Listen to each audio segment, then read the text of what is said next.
Welcome to Nerdarchy for Nerds by Nerds. I am Nerder Doug, and tonight I sold my soul to the company store with this nerd. Nerdarchy's Dave. What's going on, man? Not much. Another start to the week. I'm used to Ted saying, "How is my fine and lovely friend?" or whatever. He always says the same thing. Oh. I was like, just threw me off because I'm used to hearing it. I'm indeed not Ted. Yeah. I'm not Ted in a Dave suit. So yeah, tonight our topic for RPG talk is souls, which I think you threw out there. I did throw it out there. Was there something on your mind? Usually I like to start there because that's, Yes, usually one of us has something on our mind. It's very complex and complicated. So so January was a month of session zeros for us. Mm-hmm. And I kicked off the first session zero with my Under the Dome game. And then we did Ted's Ted's on a boat. And then we did our Shadow of the Demon Lord, which actually was like session zero character creation, and then we just played. But so like the concept for the Thunderdome, which I've talked about on here, but it's like very Mad Max-ish and hey, Crazy Hermit DM. I don't think I've seen you for a while. Oh wow. Yeah. What's up? Oh, I forgot to. It is kind of funny, like you see someone and you're like, hey, wait a minute, I haven't seen them for a while. But no, so like very Mad Maxis, post-apocalyptic. We're going to use vehicles, and I was like, well, we already kind of have the rules for vehicles in Avernus, and we have vehicles, right? Mm-hmm. So we're starting the game. Everyone has a Devil's Ride, but we're not going to use. They're not going to be powered by the soul coins, right? And that was what got me thinking. I was like, okay. That's the thing we're not doing. So let's talk about souls. And also, I don't think we've done it, and we kind of like those amorphous topics that can go in different directions. Sure. I remember when we did the Descent into Avernus and the D&D vehicles, that we talked about them in the soul coins, and we're kind of like, this is very morally gray, maybe dark gray, because like you have to destroy a soul in order to power vehicles. Yeah. Well, it's kind of interesting because it's like, well, they were in the 9th house, so they're probably souls that they had available to them, right? So it's like, maybe you're helping them out. I mean, if it's a soul that's in the abyss or the 9 hells, they're probably not having a great time with it. So maybe destroying their soul permanently as fuel for your vehicle is like a sweet relief. Maybe, but maybe it was like someone that was good and pious all their life, and they made one mistake towards the end, and like they ended up there, and like now you're gonna grind their soul into dust so you can drive faster. So I don't recall, is the soul coins in that, are they people that were already dead and their soul was made into a coin, or were they killed to make a coin? Or does it not say? I don't remember, but I bet there's a way we can figure this out fairly quickly. Yeah. Because the other side of the coin is like, I mean, even on Earth, there's more people. I mean, there's billions and billions of people have died, so it's like, there's plenty of souls to go around. I mean, I guess that's fine unless you happen to be one of the souls. Yeah. Who gets obliterated, or maybe. But hey man, maybe what happens after that? Maybe there's another dimension beyond even that you can explore. That's kind of interesting. And at the end of the day too, it's like, how many sentient beings do player characters send to the grave? It's like, I'm sure they weren't thinking like, well, it's not that bad. Their soul's still alive. I mean, True. You're right. D&D players are horrible. You know what always cracks me up? I get such a kick out of it, like in a video game or a movie or something, but especially in video games in context, you'll see why. Is like, you'll hear a rumor about some nasty villain. Like, I heard he killed 12 men or something. It's like, I killed like 100 guys just to get to the point where I'm talking to the NPC, Like 12 people. It's like, there was 12 dead people in the room right before this one that I just took out.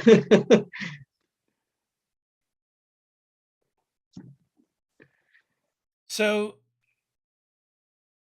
actually, it just kind of says like. So were you looking for alternative things to souls to fuel vehicles, or is the game you're Under the Dome? Is it 5e? Yeah, it's 5e, and we're not gonna use souls. It just didn't fit the setting.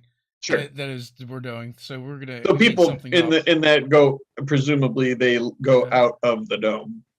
Yeah. So it's just safe in the dome. A creature might have been imprisoned as a result of a defaulting on a deal, or another might be a victim of a night hag's curse. So it's kind of ambiguous as to like why you're in there. But yeah, I just thought it was like kind of weird, right? Yeah. And also too, like, what if you're just a traveler through hell? Could it be possible that you get swept up, something bad happens to you, and then this whole thing, right? Because you also have hellfire weapons. Mm-hmm. Right, and don't they do they destroy your soul, or do they trap you? They were kind of nasty too, I remember. But on a broad scale, it does sort of kind of change the paradigm a lot when adventurers go to other planes like that. I mean, oh yeah, hellfire weapons, man. You just go straight to the River of Styx, and you are reborn instantly as a Lemur devil, the lowest. What if you're reduced to like 0 hit points or something? Yeah. Do Lemur have souls? Well, they're made of souls, right? I guess, like, because isn't that what? Oh yeah, because they can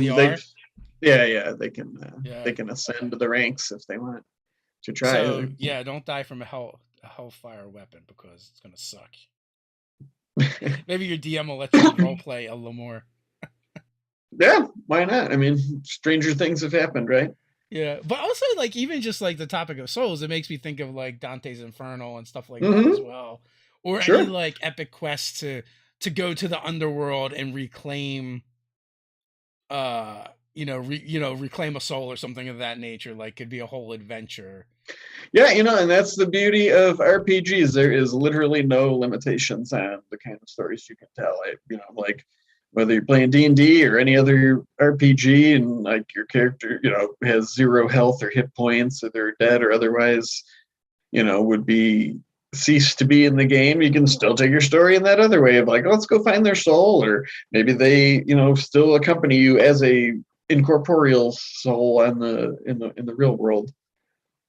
You're getting caught up in chat there. Yeah, I'm just reading some of this stuff from Crazy Hermit DM. Sure. The cult, I think the cult from Supernatural is like a step above. Because I don't know. Well, I guess like it doesn't say what happens to like if you kill other things, like like if you kill a demon or a devil, do they go get funneled to the River of Styx and become a little more? That would suck. I don't know.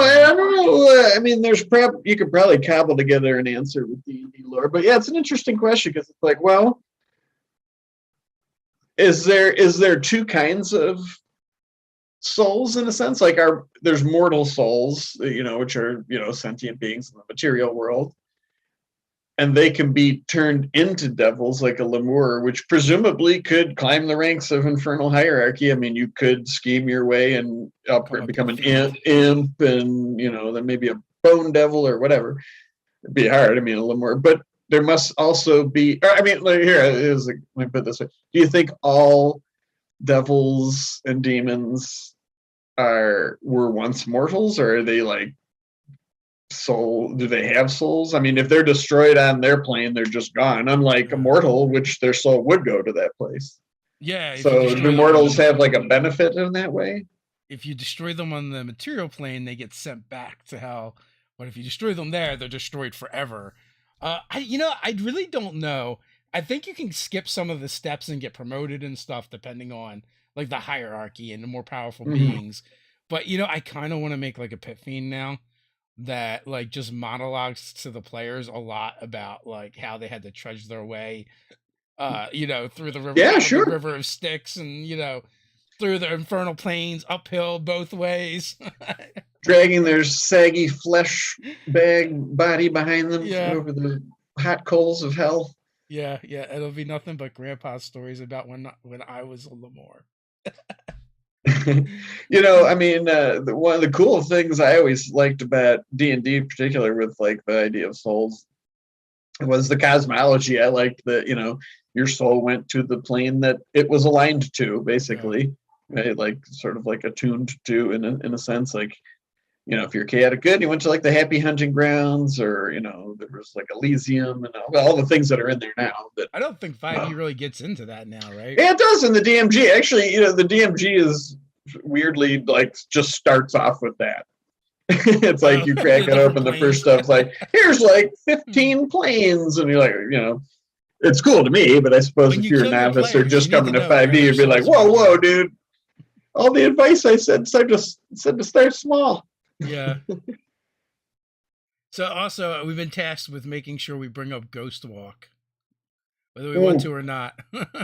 Yeah, I thought that was a cool 3.5 splat book. Like a lot of them was sort of a mini campaign setting of just like basically a world of the dead. And I think it was sort of like half like, here's stuff you can do when your characters die, but it also had like just straight up like whole class, like from first level classes and things like that to play a whole campaign as just deceased people.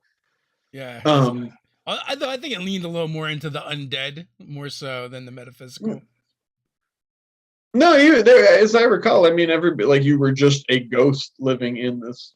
It wasn't on the material plane. It was like in this other place. Yeah, which to some extent, then it's like, well, then it's just sort of like D&D with different set dressing if you're not interacting with the living world, which is what which speaking of, I can't believe I didn't think of this beforehand. Thinking of this topic is the World of Darkness Wraith game. I mean, now you talk about wanting to explore what it means to be a soul,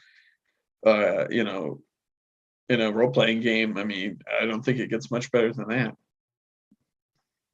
Did you ever play that one? I did not. I actually have not really played any of the really? World of Darkness. So, and I believe actually to tie it into Ghostwalk, that part of it was that too. It's just, sort of like a concept. It's not hard to imagine. It was that you had sort of like fetters to the living world, like, like in real world ghost lore, it's like there's ghosts because they like have some connection to that place and stuff. And when in the Wraith game, I think your whole object was to sort of work through all those things, and then when all your fetters were gone, then you could move on in your character. Like the campaign was done, essentially. But yeah, that makes sense. Those games are early. I mean, those were like super big storytelling games, so. That was a big, like, that was the premise. It was just like, well, you complete a campaign when your character no longer exists, basically. It's funny because those games kind of like rose and coincided with the rise of the goth kid. Mm-hmm. Yeah, in the 90s, heck yeah. Everybody had but Wraith had a ton of cool concepts too, of like, just like there was a ghost train that it was. So the premise of that game was like you live in the Wraith world that was just like the kind of how they portrayed the Shadowfell, which would be a cool thing for in a D&D where it's like it's just the world. There's ghosts all around us, but like to them it just looks all gothy. Like all the buildings look all crumbly and dying and things. I do like the concept and idea of the transient planes that kind of just overlap the material plane. Yeah. And I kind of like, that's one of the things I really enjoyed about when they introduced the Shadowfell and Feywild. Me too. Yeah, I really dig that. There are certain places where they kind of coincide with each other. And it's fun as a DM. I mean, I've dabbled in, the both, I mean, extra planar stuff all the time, but those two in particular, it's fun at those parts too, to just sort of like, you're just it's the regular world that they know. It's just enhanced in somehow, whether it's more colorful or more drab and things like that. And that just got me thinking. So I'm curious about. So you wanted to talk about this partially because your campaign, we're gonna like brainstorm some cool ideas and things. Well, it actually just sparked the idea. Like it was the absence of, because I just removed it. But, sure. Like even in my own games, I've definitely used encounters where it seemed like the players thought they were going to have to deal with ghosts, right? But it's just like a spirit that hasn't moved on. Their soul hasn't been able to transcend wherever they are. And like, the encounter was about figuring out what they needed and helping them do the thing so that they could move on. instead of a combat. So I feel like there's a lot of different ways to use Oh spirits yeah. and souls in your game. Yeah. I'm thinking about your game in particular. It's like, that sounds fun. So it's sort of mysterious, right? Like the players, and also in the setting, like people aren't really sure like what happened and things like some things are unclear to them. Oh no! So they're two different things. I wasn't referring to that game. I was actually referring to a different game I played probably back in like 3rd edition, right? Like where you're using, using those things as narrative tools. Right? Oh Like yeah. even even like the concepts of like sometimes Wizards of the Coast will like really hit on something that sparks some really great ideas. And I don't know if it was intended or not, but like the soul coins, right? Mm-hmm. Imagine like you need a specific soul and it's trapped in a Yeah. coin, and you have to like sift through a Scrooge McDuck style vault to find one specific coin. Yeah, that'd be cool. So you can, so like, because like how often, you know why I like that too? Because it's like that's the kind of situation where like, if you sell the sizzle of it, like this a huge room, so it's like obviously there's no way you're gonna look through each one. So I would, as a GM, I would be, interested and curious, like how are they, like what are they gonna do to try and like make this easier for them? That would be really fun. Well, because again, they're souls. It's like, can you communicate with them or can you detect the descriptions of the coins, right? Like when you handle them, the person's soul is in there, so you like kind of feel like what they felt or what they're feeling. So you can also use it as a narrative tool to make them relive like someone else's memories and things of that nature. I just like that magic item for less about for the item itself and what you can do with it, but more for like the flavor and the stories that you get out of it. Oh yeah. I mean, soul related things.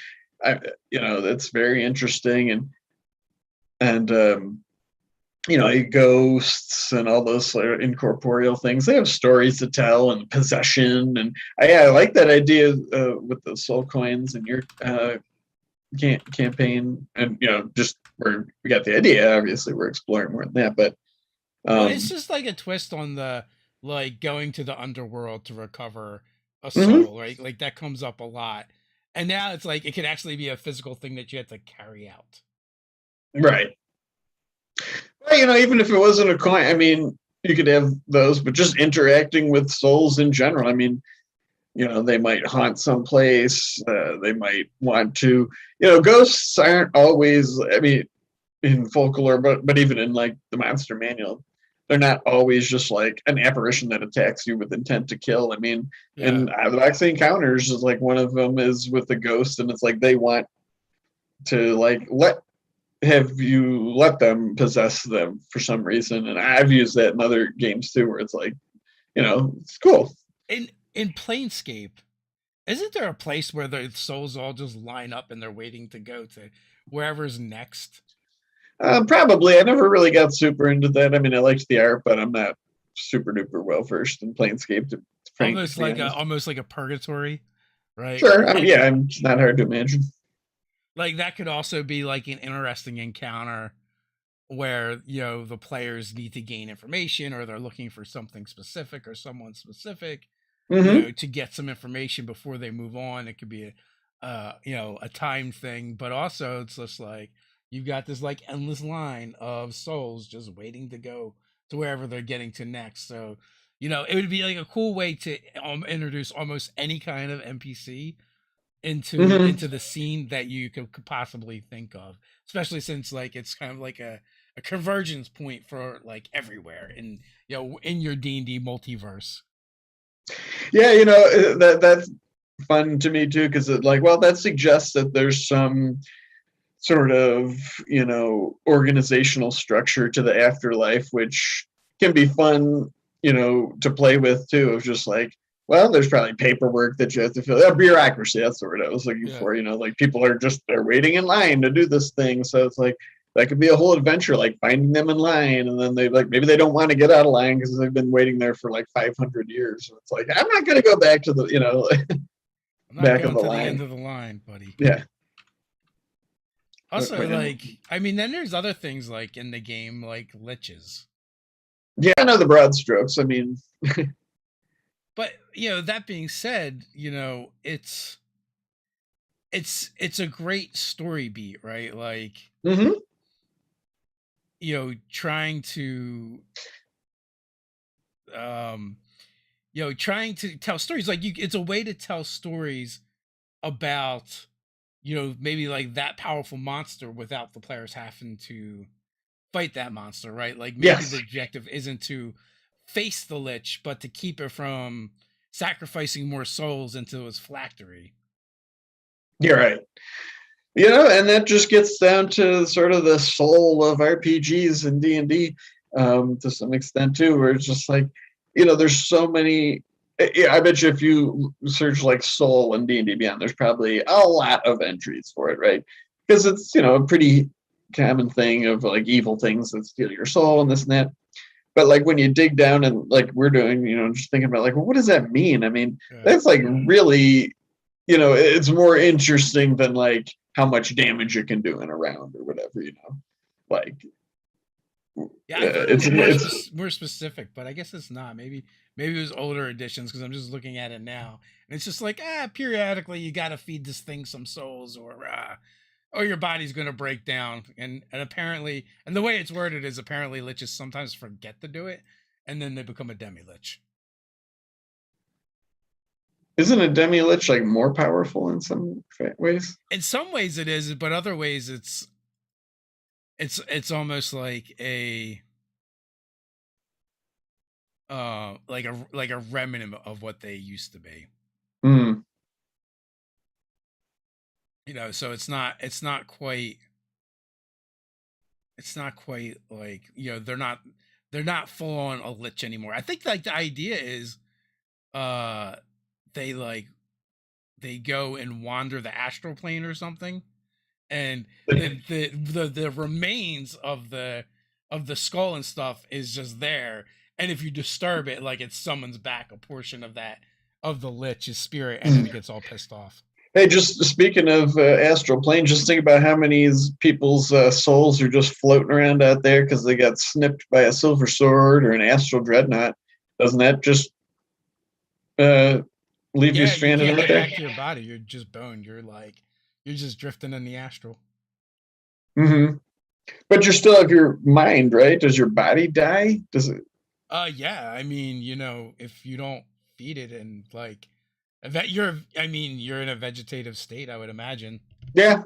So like, but would your soul die, or would it just like your body there'd be no body to go back to? And that's interesting. I don't know if you're stuck drifting or if that kills you. I mean, yeah, like you said, you're pretty boned either way. Either way, it's bad. Yeah, right.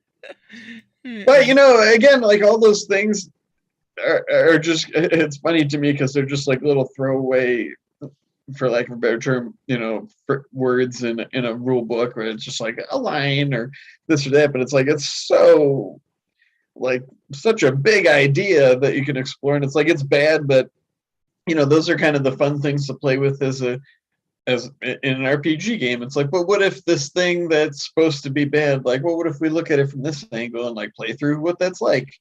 I mean, bad can also just mean like different kind of challenge to play, So it's like, what if you started your campaign where you're just souls adrift in the astral sea? What do you do?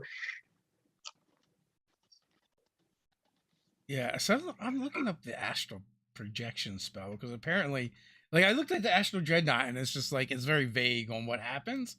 In a reference. I'm surprised that usually D&D has like a pretty solid answer for things like that. Yeah. Because it says like, your material body, when you cast a spell, is unconscious in a state of suspended animation. Oh. So you're kind of fine. Yeah.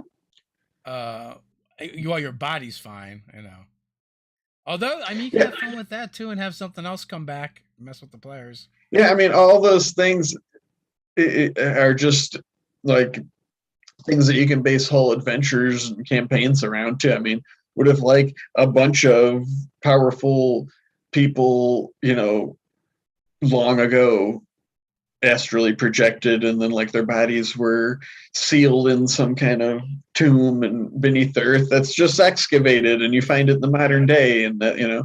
Here's the line I was looking for. If Okay. the cord is cut, something that can happen only when an effect specifically states that it does, your soul and body are separated, killing you instantly. Oh, okay. Well, never mind then. Yeah. But you could always change it too. Yeah. And that's D&D specifically, which you could change if you wanted. And if you're playing another game, just do the same thing. You do whatever you want. Like AD&D, right? The Astral Dreadnought was like a terrible thing you could face then, but also Githyanki with their silver swords, they could cut your cord as well and send you into oblivion. Yeah, that must have happened quite a bit because there were several monsters that were Astral's plane specific, like thought eaters. I remember there was like that skeletal platypus thing. Is that what that was? I remember just like, what? The picture was just like floating in the ether. Yeah. Also, wasn't it also pictured with like someone sleeping on the ground and it was like under the ground eating their thoughts? Like I think that was a brain mole. Oh yeah. There were so many weird monsters from AD&D. They loved like those tiny monsters that would just kill you. Well, I mean, in those early days, I mean, time and rounds and things were much more, they're gamified. I mean, like a dungeon round was 10 minutes, and it's like maybe you lay down, on the ground to take a rest, and it's like, did you check the ground to see if there's brain moles under there first? Well, then I guess you're gonna eat your brain. Yeah, or like, oh, you just went through a swamp and now you're covered in rock grubs. Yeah. Well, you're not covered in them because they're burrowing in your flesh, working their way to your heart as we speak. The other cool thing about Souls, particular too, it's another one of those just DM or GM tools of just something that can happen. I mean, whether it's a fantasy game or space opera or supernatural occult. I mean, Soul could just apparate anywhere you want, literally. For some reason, whether to just change state, basically break the state, tell the player something. Oh, sorry, go ahead. In some ways, wasn't that your character in the Moon Rises game? Really, just like their consciousness inhabiting, an astronaut's outfit, a spacesuit, right? Yeah, and to I have huge praise for you in that game because it's like that you made that way cooler than I right away too. I remember the first session I was like, wow, I was interested in playing this concept, and it was like way cooler than like it was always those strange like mindscape things and wondering like, am I just a soul, or it was very metaphysical for me. I love that game a lot for that reason. Well, I mean, like the concept you came up with kind of inspired that stuff, and like and that's what's fun about playing RPGs, right? The collaborative that happens between GM and player. Like the player comes to the table with just some weird idea and be like, hey, I want to be like, I used to be a guy, but I'm not a guy anymore. But what was left of that guy lives in this spacesuit. I mean, by lives in, I mean, is the spacesuit. Can I do that? I gotta hand it to Cypher System. Just it has those catchy foci because there's so many of them. That's we in my home group with my brother and them. There's a lot of them, and they were a little overwhelmed. I'm like, well, just flip through the book until you see one that's like, yeah, fat, like, because they're pretty specific. And that character was for me. I was just looking. I'm like, yeah, this sounds cool. That sounds cool. And in a minute, Brian Smith. And there was just separates mind from body, and I was like, that sounds really cool. What does that mean? And so I just went with that, and I had that's definitely one of my favorite characters. We were talking. Although no, go ahead. I was just going to say, because you mentioned Brian Smith, like we were actually talking about Dark Souls before we went live, and like I don't really play many video games anymore, and I'm only vaguely aware of that. And you're like describing that game to me, and I was like, that sounds terrible. Yeah, I mean, I'm no expert either. My brother loves those games, and so I talked to him a lot about it. And I kind of have a vague understanding of it, but yeah, they're super challenging. Like, it's very realistic in the sense of, like you say, with like bloated hit points. It's just like, look, if you get stabbed in the gut with a broadsword, you're not like, oh, I'm fine, or whatever. It's like you're dead. And that game's just like they're really challenging. Like, even a giant rat, which I guess is like a low level, like the first boss, takes people like 100 hours to beat, because like it's just that hard and challenging. But you feel like this overwhelming, like, yes, like I did it finally. I don't know how they would translate that into. I could see if it was like an RPG designed around that, but like in 5e, I just don't understand how they're going to replicate that. I just was reading earlier today, though, that it's like, it's got bespoke subclasses and everything, which means, they're designed to create that experience. I just don't see how they would do that in D&D 5e, but I'm curious. I mean, just 5e, but I'm curious. Like, the actual video game sounds like miserable experience to me. I've tried. There's a new one. I forget what it's called, but it's a Souls genre game where like you can briefly like turn into a statue, which is basically like blocking. And that was when I was telling you about, Dave, where it's like it took me like 2 hours to do the tutorial, which is like, learning how to do 3 things. And then the very first thing I saw was like some people around a campfire, and they just slaughtered me like for another hour straight. And I was like, screw this.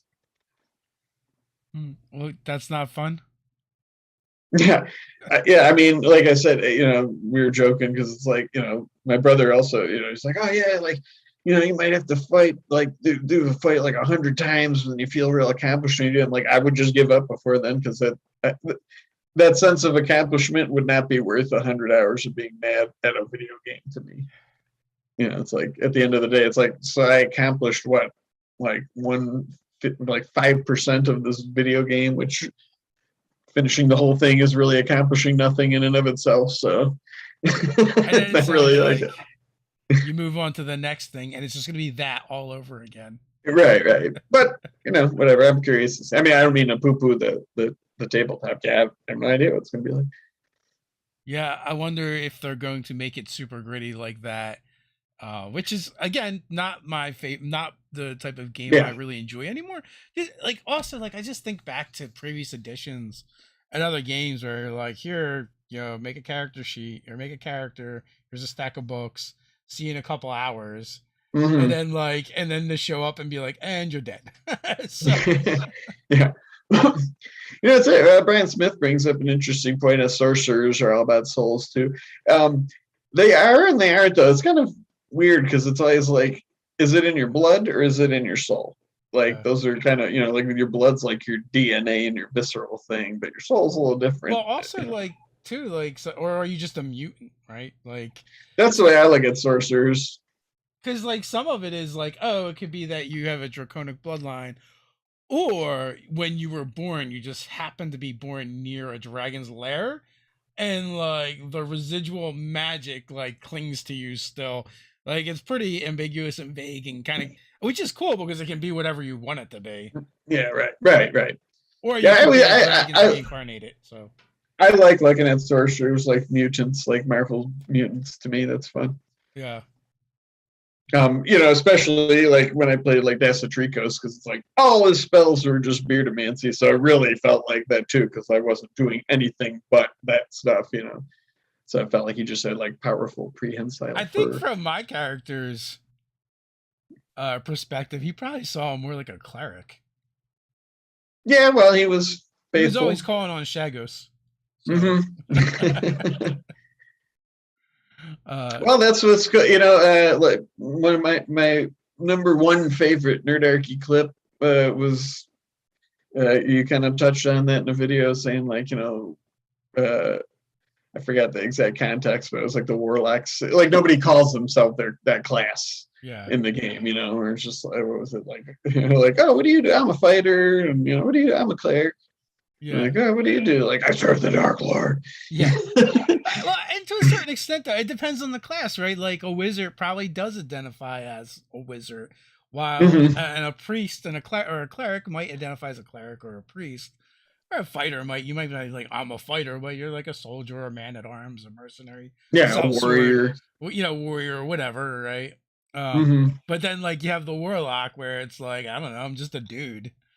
Right. So who sold my soul? You didn't always sell your soul. It's just some kind of deal. Contract deal. Right. Yeah. I don't know. The sell your soul thing always seems like the avenue I go down. I that's just my personal bias, but yeah, sure. There's a lot of different ways you could do it. I think I've only played one warlock, and she didn't even know who her patron was. She just died and woke up on a beach, unable to be killed from that point forward. So, like, I think Ted did one where he did something with a dead god, and that's how he became a warlock. But like his character didn't even know, like the same thing, like discovered the dead god, and that was enough to like awaken a part of the power in him. And Ryan did one where he kind of like outlured a devil, and that's how he became a warlock. Yeah, I just gave Ted like carte blanche. I was like, I don't know who. I don't know anything about the page. That was Tabitha and Dungeons and Delving, which I had that was a lot of fun. Even in that Cypher System game which you're playing, it's like a future, far in the future in our own solar system. My brother's playing like a replicant basically, and that's he wanted to like explore sort of like it's like, does he have a soul, or does like what's his purpose? Does he have a soul of silicon? As they said in Batman the Animated Series, one of my favorite episodes with that. Well, don't they get into that a little bit in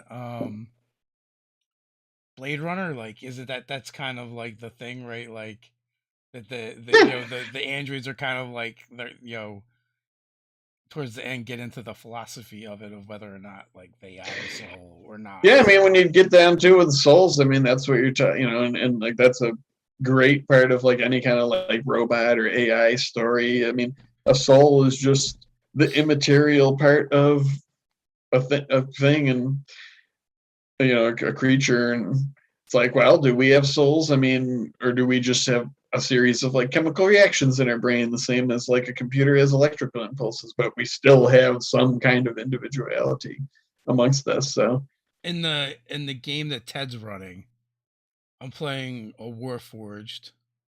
But I feel like in our games, we use Warforged very ambiguously. Like, we use the mechanics for them to describe any kind of thing that is more of a animated object or construct than we do. Yeah, an artificially created being, at least at some point.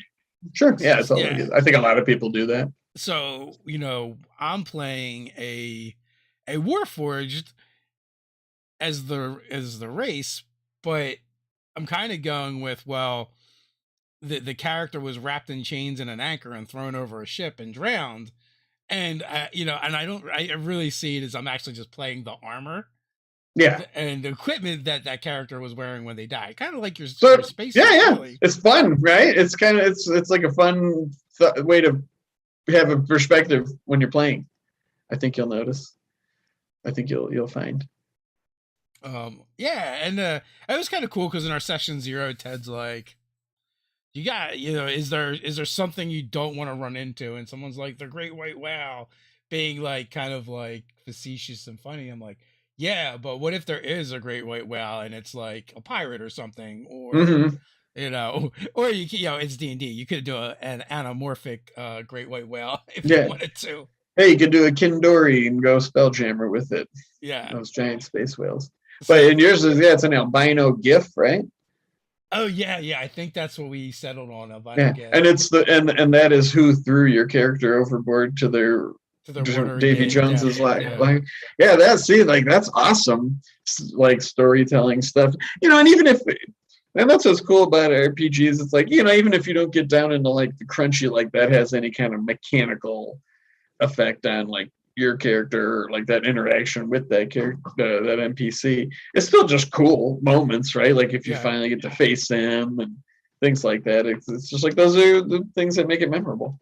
And like also too, like I like things like that where you can be vague about their backstory and give the GM some wiggle room to play with it, because I'm playing a Path of the Depths barbarian, and so like I'm kind of going with the concept of like if they become stressed, they rage, but their rage is like them remembering like fragments of their life, and so it just makes them freak out.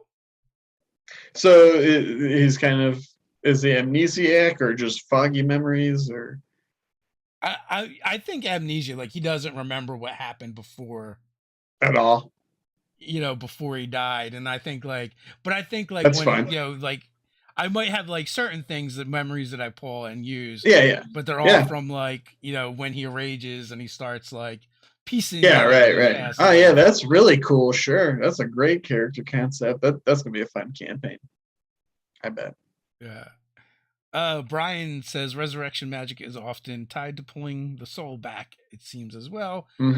Yeah, for sure. And also, like, I will say, like, Matt Mercer and Critical Role do some cool things with with the ritual and stuff for bringing it back. And maybe you don't want to implement something like that specifically, but you could do things similar, or you could even do a thing where the ritual is more metaphysical and actually have things happen, have an encounter happen, have everyone leave their bodies, and actually have to like do it, do the skill challenge, but have it happening, in the metaphysical as opposed into the physical.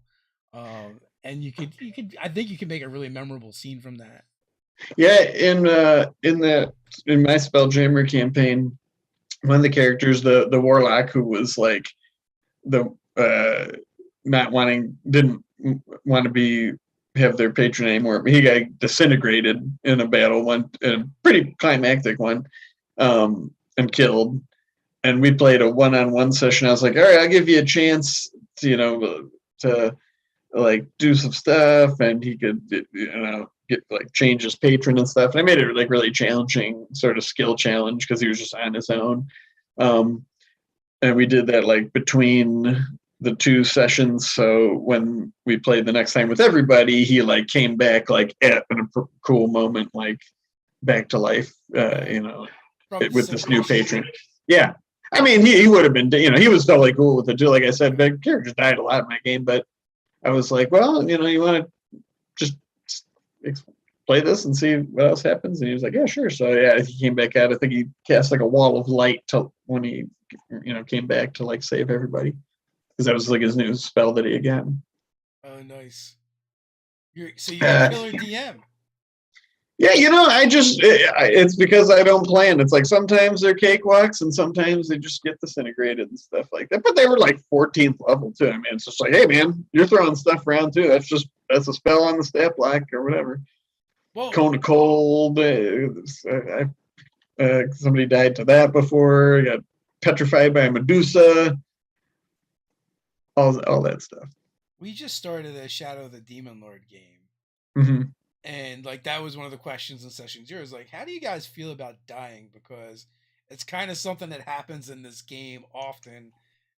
We can lean into that, we can lean away from it, depending on what's fun for this group. So we decided that we would be like, okay, like we're just gonna play the game as it is, and death is part of it. And in one of the encounters, like I was like, oh, this could go bad, because I was a little bit away from the rest of the group, and I wasn't rolling particularly great, and I took like a quarter of my hit points in one shot, right? And I was like, oh, this could go bad if this keeps happening. Yeah, that happened. The most memorable instance of that happening in a game I played, it was when a character wandered off by himself and ran into a gibbering mouther, and that's when I really realized, like, whoa, these things punch way above CR2, man. That's what you love for gibbering mouthers. It was cemented. Yeah.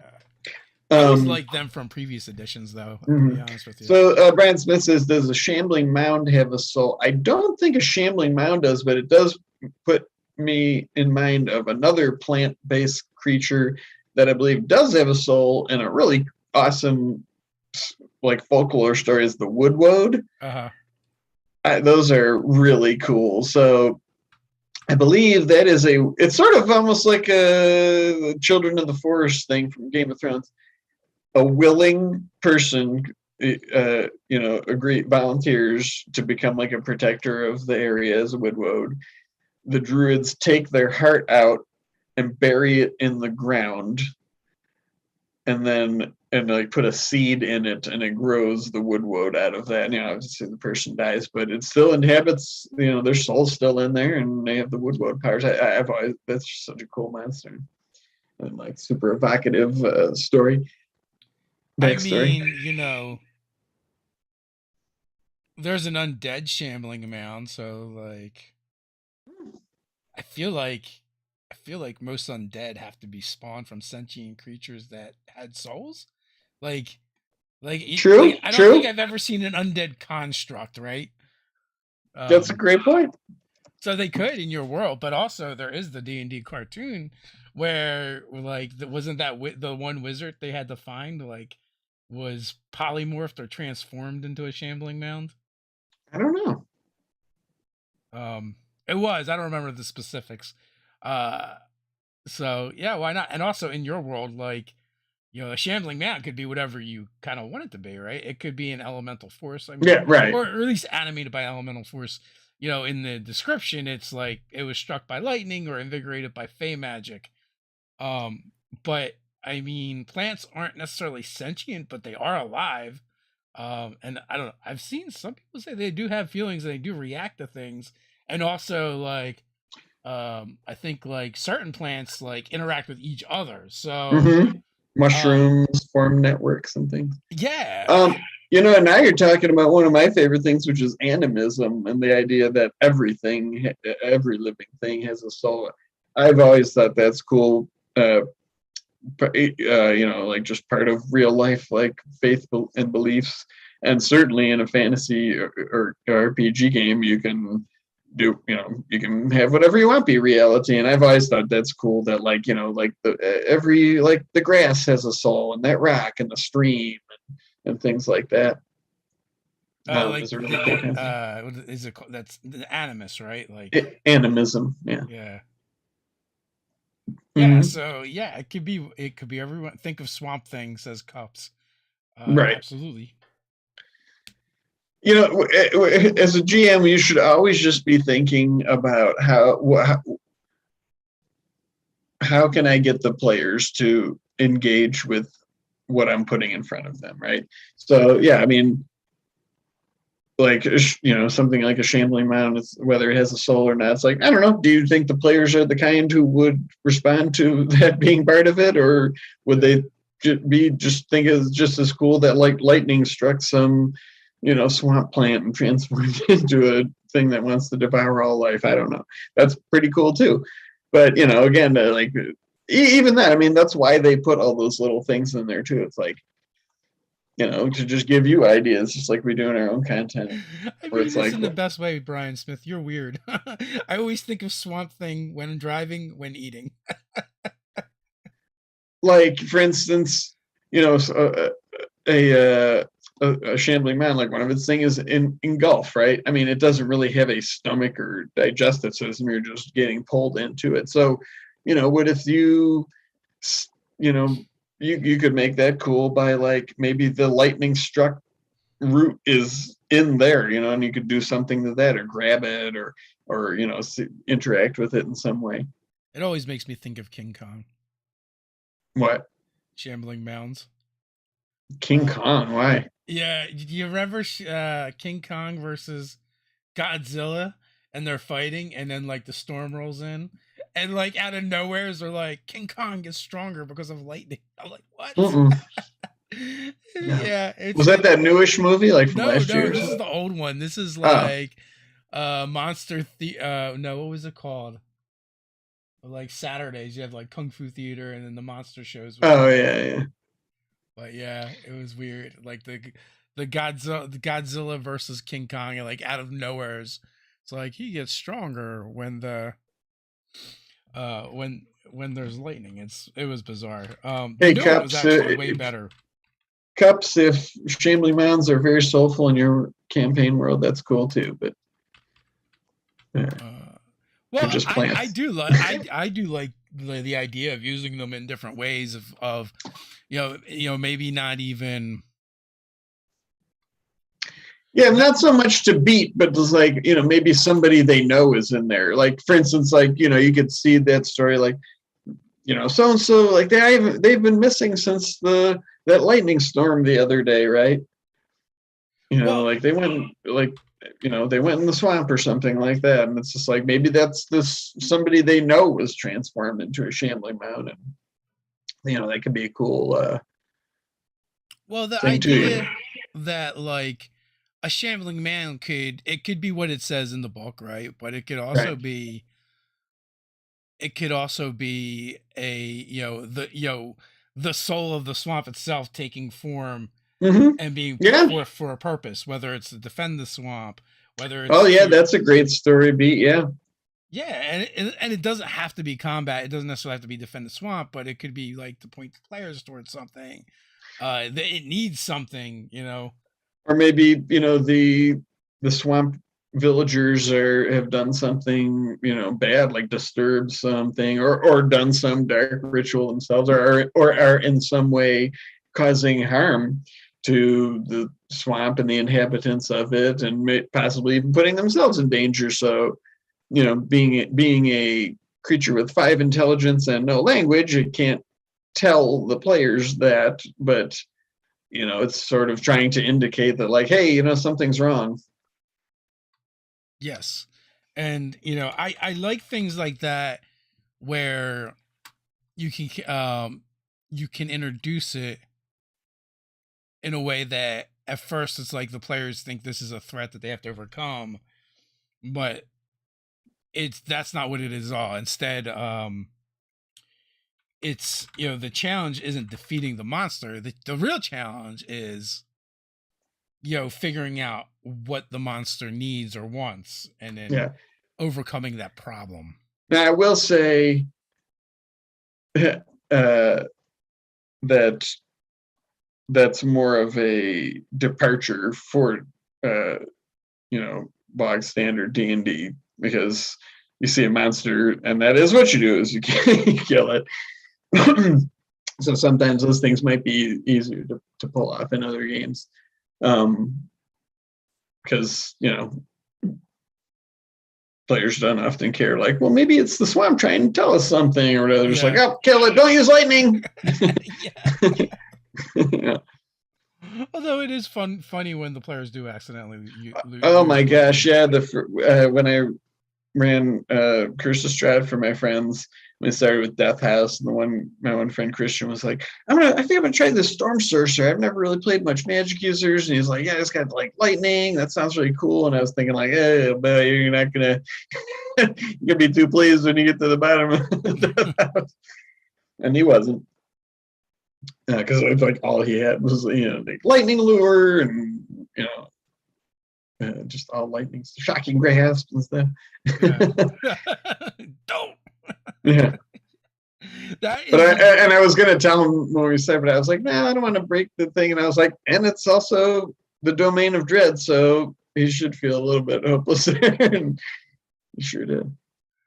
That is one of the problems, the dismays of players who come up with, like, I'm going to make this cool elemental based character, and it does sound cool and it is fun up until the moment you run into that one monster that's immune to whatever it is you're doing. You're like, oh, son. Or in the case of the Shambling Mound, it's even worse than being immune. It makes it heals better, stronger.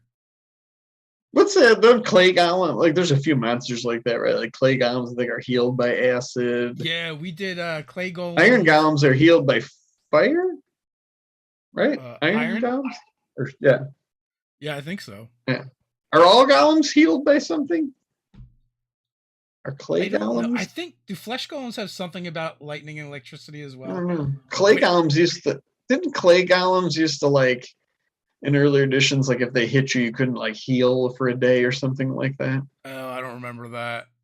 But I do seem like they all have something now that Yeah, clay. Yeah, they because we did a monster BFF with clay golems and gelatinous cubes as because it was a request because of the way their abilities interact with each other. Let's see. Flesh golems have an aversion to fire. Yeah, they're healed by lightning. Yeah, I mean that's just leaning into. I'm pretty sure they're just leaning into the Frankenstein trope. Yeah, does stone golem have anything? Stone golems are not. They don't have any special stuff like that. Yeah, I think it's, but all of them but the stone golems, right? So, Yep. And stone golem.